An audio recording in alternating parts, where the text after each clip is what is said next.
Thieves. I've done so many fucking recordings for too long of a time just for this shit not to save. Camo Studio, you suck my dick. Real cases of found footage. Should we go real cases, most disturbing found footage cases? Found footage isn't real though.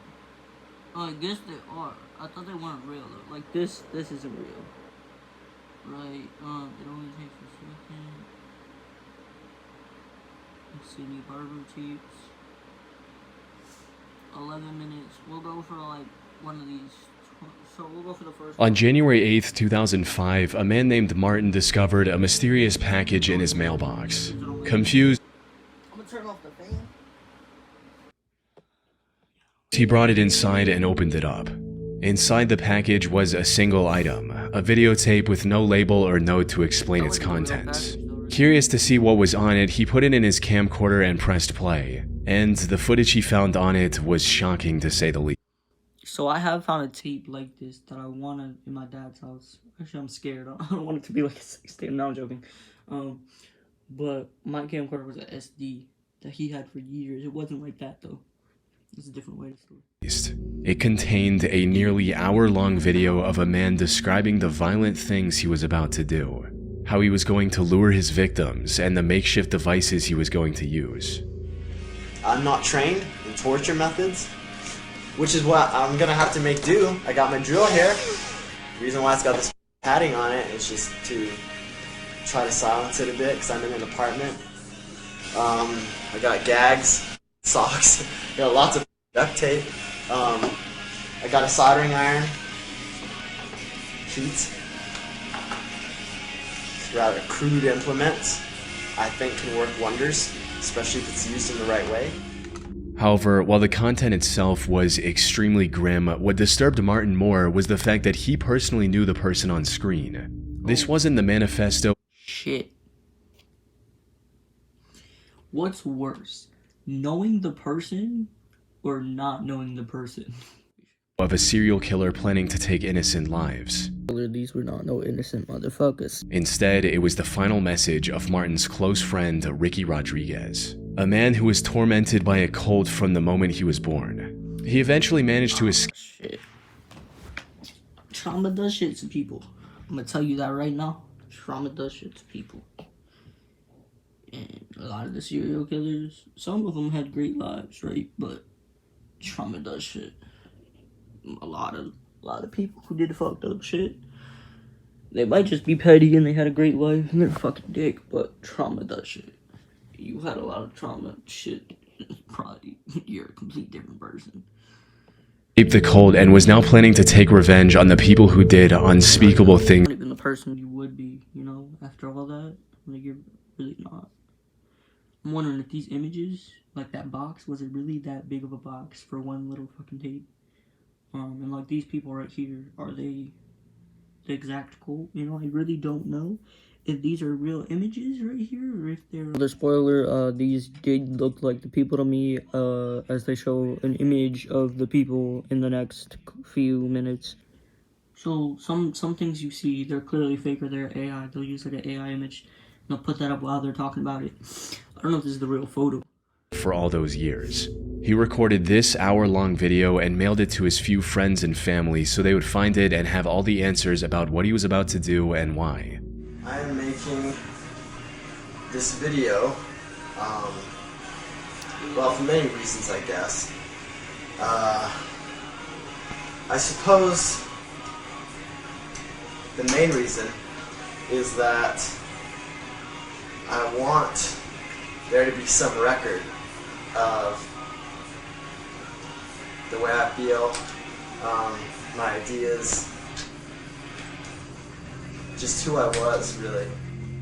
Ricky's story began 30 years earlier on January 25, I think those 4 dots right there, I think that's a mag. I think that's a mag for a handgun.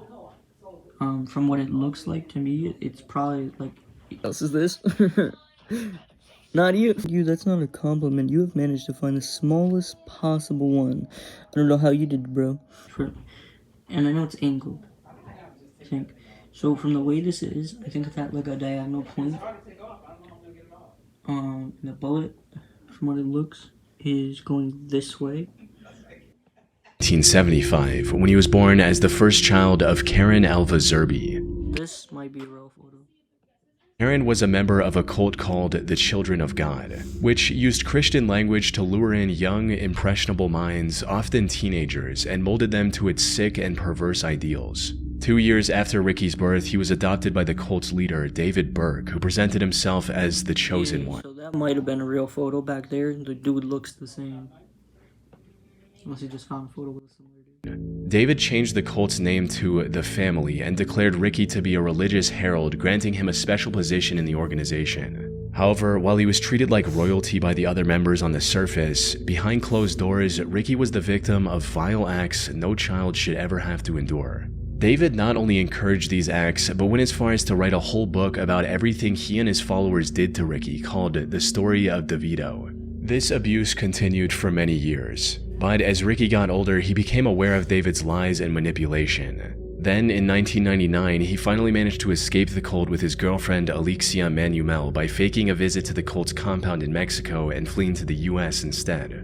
Reintegration into society after 24 years in an isolated cult was anything but 24 years. There's been times with less than years or a year to reintegrate to society is fucking horrible, right?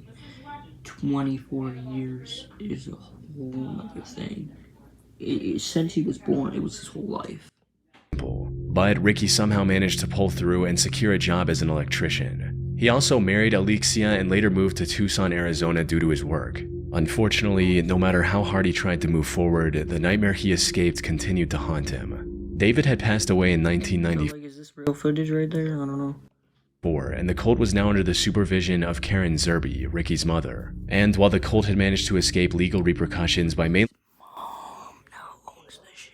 Fuck. Who's Ricky's dad? Who is Ricky's dad?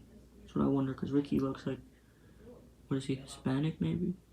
I don't know.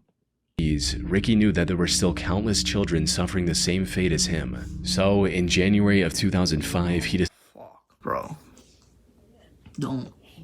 I don't care if you're trying to say decided enough was enough and took matters into his own hands. Which brings us back to the video he recorded and then mailed to a handful of close friends and his wife. In it, Ricky mentioned his ultimate goal, which was to bring down the cult all on his own. Beyond that, a part of this was also about getting revenge for everything that was done to him. There's this need that I have. This need, it's not a want, it's a need, and I wish it wasn't, but it is. It's a need for revenge. It's a need for justice. Because I can't go on like this. In this video, he also laid out his plan for accomplishing this goal. He'd apparently gotten in contact with his previous nanny, Angela Smith, who was among the group that tormented him during his time in the cult. He was going to invite her over for dinner at his apartment in Tucson and make her tell everything she knew about the other members' whereabouts by any means necessary. But I guess it's for, you're gonna torture all of them, you know? Torture one of them. And that's exactly what he did. On January 8th, after mailing copies of his recording, he invited Angela into his home and proceeded with the plan. It's unclear what information he managed to extract from her before taking her life. He then got into his car and drove to Blythe, California. There, he rented a motel and called his wife to tell her about what he had done and what he was going to do next. However, despite the meticulous planning, Ricky ultimately couldn't follow through with the rest of his plan. On the morning of January 9th, authorities found his car in a parking lot just a few miles from the hotel he was staying at. Ricky was found inside the car as well, where he had taken his own life. And while this was tragic news for his loved ones, it was hardly surprising for his wife. You see, Ricky believed that killing the cultists would bring him peace, something he reiterated in his last video. I can imagine how I would feel, how liberating it would be. But that's not what happened. During his call with his wife, he confessed that despite his anger and resentment, killing Angela was the hardest thing he had ever done. Taking revenge didn't bring the comfort he was looking for. He couldn't bring himself to take any more lives and decided to end it all that night, leaving his friends and family with this hour-long video to remember him by. As for the family, this was an hour? Leadership of his mother. This is still going on, bro? On October 4th, 2006, at approximately 6:15 a.m., the Barrie Police Department received a chilling call from a woman saying, "My children are dead," in a calm and quiet voice. The disconnect between her tone and the situation she was describing was extremely unsettling. When asked what happened, she replied, "I don't know, I don't remember."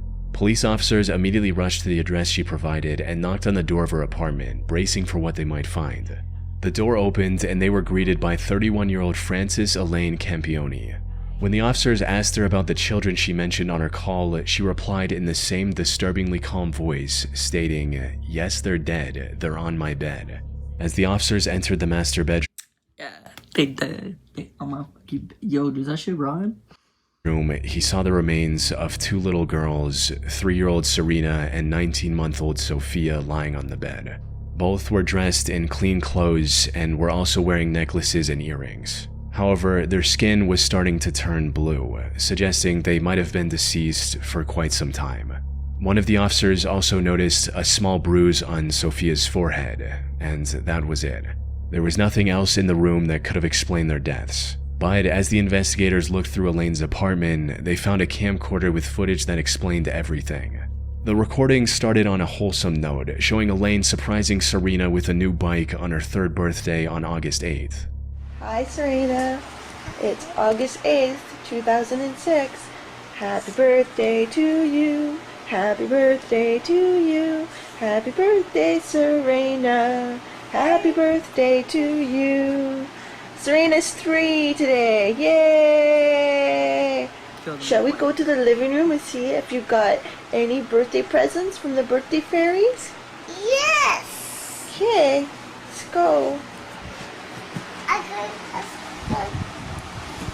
have to go.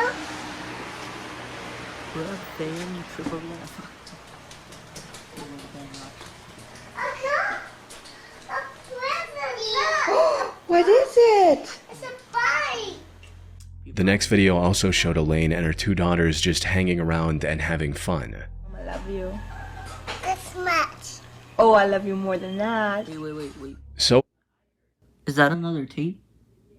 Is that another tape right there, or is that like a toy, or is she just leaving tapes on the ground? far, everything looked quite normal. However, the 3rd recording, dated October 2nd, was when things started to get weird.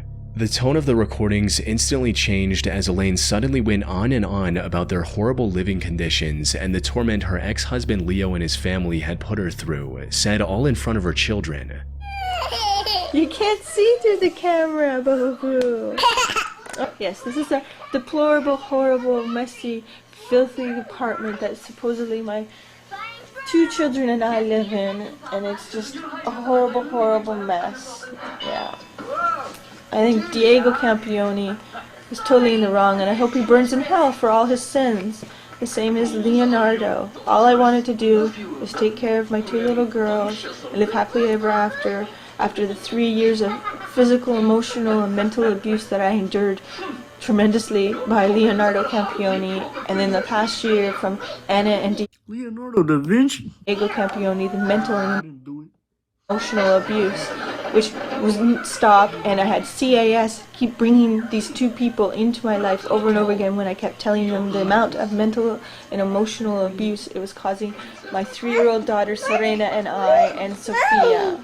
It was horrible and uncalled for, and I want justice to my family for what they have all done to us. I cried out for help.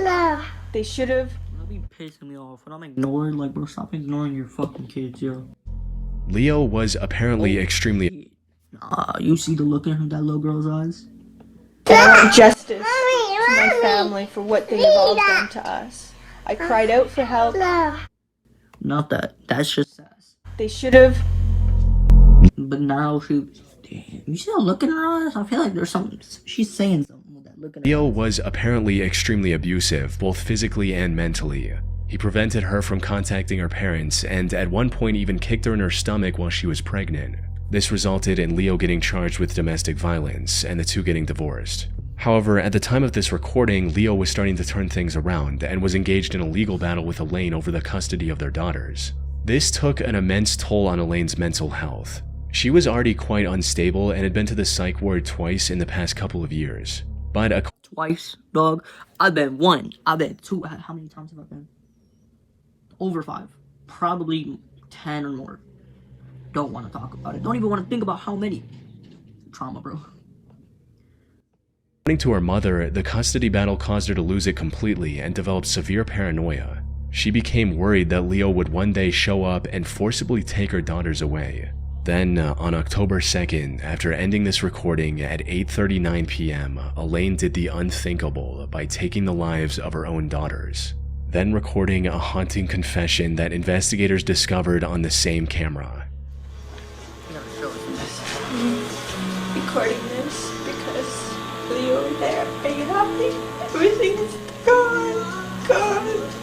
You wouldn't give peace. You wouldn't tell the truth. I begged. You even had Stacy not believing me, telling her I had to sign papers when I didn't. I went to victim witness to get the truth. Trying, begging everyone the truth. How you beat me for 3 years behind closed doors. Beat me when I was pregnant with Serena and Sophia. You didn't care about our babies. You didn't care about me. You cared about yourself. You wanted to win. You won. Are you happy? How does it make you feel? How does it make you feel? Because it doesn't make me feel great. I've lost everything my whole life. At this point, the camera cut to a later point where Elaine attempted to take her own. I tried to overdose. That means remodeling time at their Aurelia and Bracebridge stores. They are changing the displays. Now is the time to make a great deal on an Ontario-made hydro-cooled hot tub. In stock models, floor models, or custom orders, everything has a sale price. Pool Spa Sauna Showroom, making waves in Aurelia, Bracebridge, and soon to be in Huntsville. You can also check them out on the web at poolspasaunashowroom.com. Elaine was arrested on the spot and was later charged with murder, with the found footage in her home serving as crucial evidence against her. She was See, I wonder if she didn't remember it. Like, let's say she was breaking down and she didn't know why. She didn't remember anything that happened. Might be a chance she could just plead insanity. ultimately sentenced to life This shit look like a gi. That ain't look like no prison shit. This look like martial arts, like a gi. in prison with the possibility of parole after 25 years. Years ago, the Bureau In prison, they find out that you killed your kids. They might just kill you. Like, there's certain things that are unspoken in prison. That if you do, and they find out, and they're gonna find out you did it, you're fucked. They're gonna kill you, though. Like, if you rape someone, they're gonna rape you. Prison, you're gonna get fucked. of Land Management published a public service announcement dubbed Stay Out and Stay Alive, educating viewers about the countless dangers of exploring abandoned mines, including the very real risk of cave-ins, volatile explosives, wild animals, and entire sections without oxygen. However, the most chilling part of the video was the story and the accompanying found footage of an accident that had occurred years earlier. On July 4th, 1998, a group of young men found an abandoned mine in Nevada and decided to explore it for fun. Though, surprisingly, the boys seemed acutely aware of the mistake they were making right from the start. As you see Briz pointing out, stay alive. It's a good point, but we're not too smart, so we're gonna go anyway. This is an unsafe mine. Danger. Yet the allure of exploring a place untouched for decades was too tempting for them to ignore. However, the deeper they went into the mine, the more dangerous it became, with the boys walking over sketchy wooden bridges to continue their journey. They even found signs of the mine caving in, but chose to ignore those signs just to venture deeper. If you look at all this, there's lots of rocks and stuff that have fallen from the ceiling, which indicates that probably not a good idea to be walking this way. And, Well, they've already fallen, so they're not gonna fall again. well, there's more to fall still. An important thing to keep in mind is that these weren't professionals with prior experience of safely exploring abandoned mines. This was just a group of boys looking to do something cool and film the adventure. They could have easily plunged to their deaths down a 1,000-foot mine shaft or gotten lost in the miles-long maze of tunnels, which started looking more and more likely as time went on. Yeah, we gotta remember where okay, we got out here. Who painted these X's in the cliff? Grant. What do they mean? Dead ends and stuff. Okay, they're all got an X on them. We can go this way. So, judging, there's about Got an X. Like a year up. So talk about that. Maybe like 4 or 5 guys, right? From what it seems. All weighing probably over 150 to 200. 150 to 250, right? Or, no, 200. All in one spot. I don't know how much pressure it takes, but I think a couple hundred pounds, you know, you equal all those guys and all that pressure, that's probably 500 to 1,000 pounds. So, I don't know how much pressure it takes, but I don't think it takes that much. Where's the diamond, dude? Where's that go? Goes down. How long way? Ooh, that's not a little. Well, it'd be kind of hard. If you slipped, you thought you could catch yourself before you actually fell down there. Not if panic set in and you scream like a little girl. Toxic gases and radioactive elements could have also caused serious health issues down the line, if not immediately. Fortunately, they somehow managed to avoid all of these dangers and make their way fairly deep into the mine. But then they came across something that could have ended all of their lives in one fell swoop. Got them pipes. Oh, wow. We have to climb that? Yeah, don't everybody get up. I got it. You're gonna be the lucky one to fall. This is going to America's Funniest when somebody falls. That's a good idea. Alrighty. Oh, that's on the table. Don't touch that. Up the ropes. While crossing a sketchy section of the mine, one of the boys noticed a rope dangling down from one of the wooden beams and immediately became curious about whatever was down there. It's down to the main shaft. Wow, so we're climbing down this rope. Yeah. How far down? How are we getting out of it? Climbing up it. I see. They had little rope climbing experience between them. However, they didn't let that stop them from accomplishing their desires. The guy named Adam You don't know how far.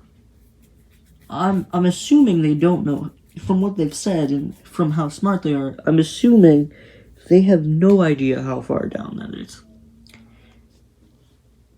And unless you, like, if you're like me, you're not getting back up.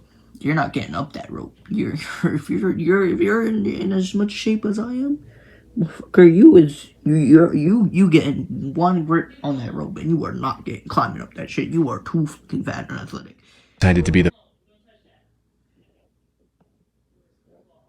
first one to descend, resulting in this. How far down does it go? All the way down to that ladder, you were going down? Like a good 30 feet. We're am I gonna hook this 30 feet. I'll go first. You're gonna I am. About 300 feet. You don't like to break out. But you know what? Maybe they're not as big. Put it like he's doing it into your mouth. Yeah. It's all like this. Is it off now? It's not. How am I gonna get this thing down there? Yeah, but how am I gonna get back up? I don't have. Hey, good. Give you my belt. Strap it on. Adam! Oh! Adam! Hello? Adam! Yes. Adam! Oh, God. Oh, God. Somebody help. Adam! The rope Adam chose to trust was completely worn and gave way shortly after putting his weight on it. This caused him to plunge 65 feet down a dark mine shaft and lose consciousness. I told you don't know how deep this is. 65 fucking feet. And what is in there? What's lurking down there? There's deeper things, and there's things that can go deeper. Luckily, none of the damage he took on his way down was immediately lethal. He was still breathing. His friends were able to find an exit and contact the authorities, who eventually rescued Adam after an hours-long rescue mission. Ultimately, them escaping the mine without any casualties was nothing short of a miracle. The mine shaft could have easily been over 100 feet deep, or Adam could have just as easily hit his head on the surrounding wall. Both of the casualties was nothing short of a miracle. The mine shaft could have easily been over 100 feet deep, or Adam could have just as easily hit his head on the surrounding wall. Both of these scenarios would have resulted in his death. What's even worse is that the whole group could have gotten stranded in the shaft if the rope broke when the last person was going down. With no way to contact the outside world, the group would have likely died of starvation. Fortunately, they were able to walk away from this terrifying experience with just a few broken bones along with cuts and scratches. 25th of February 2022, the Perea Fuel Company hired maintenance workers to reopen one of the underwater pipes connecting their oil unloading dock and refinery. The operation team included 5 men: Christopher, Kazim, Yusuf, Rishi, and Faisal. They were going to use a pressurized habitat to inspect the pipe and make any necessary repairs. However, shortly after entering this habitat, all 5 men disappeared from the worksite, leaving those on the surface to wonder what could have happened. It wasn't until rescuers found footage from a GoPro mounted to one of the random ADHD, skip to another part of the video. It's not that difficult. This is lovely. This is fucking lovely. I'm gonna send this to someone who has a GoPro, while their daughter does.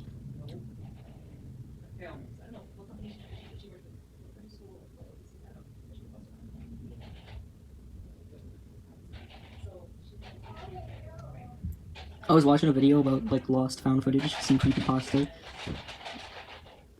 Creepy shit. Fuck. Some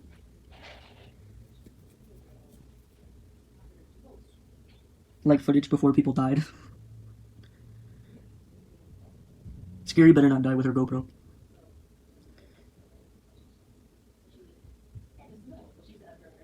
Maybe I shouldn't say that, because the last time I told someone not to die, they almost did.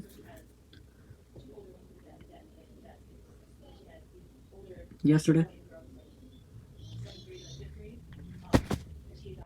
Divers' suits that the full truth came to light.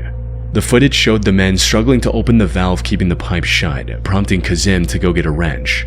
He returned to the habitat and handed the wrench over to his co-workers. But then, a few seconds later, this happened.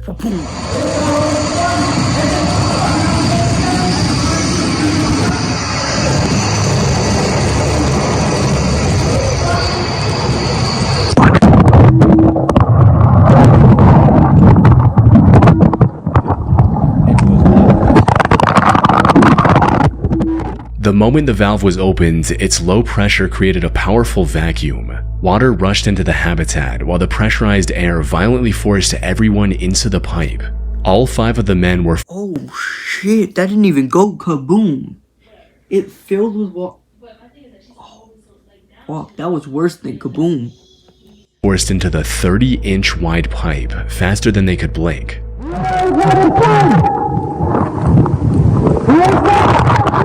Faster than you can blink.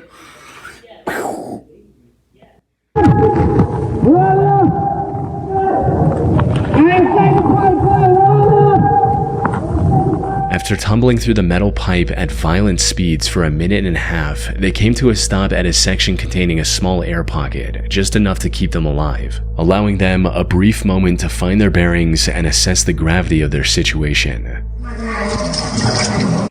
If you're being so serious when you said blink of an eye, I think it was more than a blink. I think it was like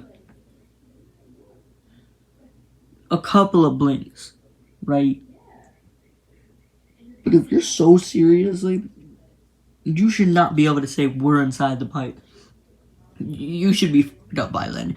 You're going, if he's talking violent speeds, like if he's not being dramatic, it's fucking, you're fucking done. Like, you are mush. You are broken. Ain't no way you are.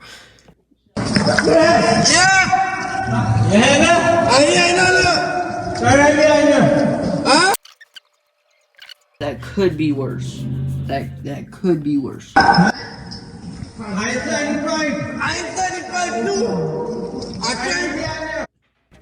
inside the pipe too, amigo. You know, they used to call me Mario, but I didn't think I was actually gonna be fucking Mario, dog. I really. Them were barely breathing, and one of them had also injured his leg. And while the air pocket was keeping them alive for the moment, it wasn't going to last very long.